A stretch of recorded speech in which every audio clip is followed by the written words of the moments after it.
In 68 AD, Emperor Nero's tyrannical reign came to an end, sending shockwaves throughout Rome. His palace in flames marked the downfall of absolute power and heralded the uncertainty and upheaval now looming over the imperial throne.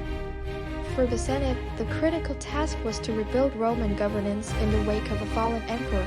Yet in the vacuum of power, the echoing voices carried conflicting ambitions and fears. Nero's downfall no longer protected the privileged, leaving citizens adrift amid rumors and dire predictions. Unsure what to believe, they entered a precarious era fraught with uncertainty. Amid this turmoil emerged Galba, a general who promised to restore order to a broken empire through strict discipline and unwavering authority. Though Galba was embraced as the new emperor, his coronation foreshadowed the long path Rome had to traverse before finding true stability. The cheers that echoed amid tension would not last long.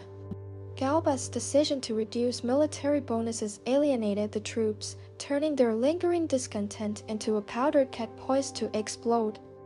The Senate too voiced concerns about his stringent policies. Behind Galba's bold promises to restore Rome lay mounting practical hurdles that were gradually coming to the fore. Economic hardship seeped into daily life, fueling people's worry and anger in hushed whispers that nonetheless shook the empire to its core. Determined to stabilize Rome's finances, Galba pushed stringent reforms, yet these measures also imposed a grueling process meant to reorganize the state's foundations.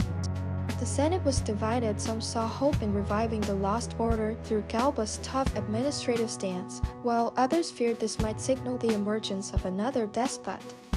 Reduced pay and harsh discipline pushed the troops to the edge, with resentment against Galba's rule nearing a breaking point. Meanwhile, Otho seized this moment of discord, quietly rallying soldiers to further his own ambitions. As a final attempt, Galba raised his voice to the Roman populace, yet his power to captivate them had already faded. Troops loyal to Otho stormed the forum, overwhelming Galba's guards and driving the emperor toward a tragic end. Galba's demise laid bare the ruthless and fleeting nature of Roman power struggles. In Galba's fall, Otho emerged as the next emperor, and Rome yet again found itself under the dominion of a new ruler. Otho's forces swept through the empire's heart, imposing a new order on a Rome devoid of a stable emperor. Determined to cement his victory, Otho devised meticulous strategies, with the army rallying to his orders and solidifying the rebellion's framework. The shifting power structure churned with endless rumors and anxieties, making turmoil an ordinary part of daily life. Yet like a dawn breaking over a troubled night, Rome once again prepared itself to follow the faint glimmer of hope. Otho was declared emperor, yet a complex tension brewed, where loyalty and suspicion coexisted.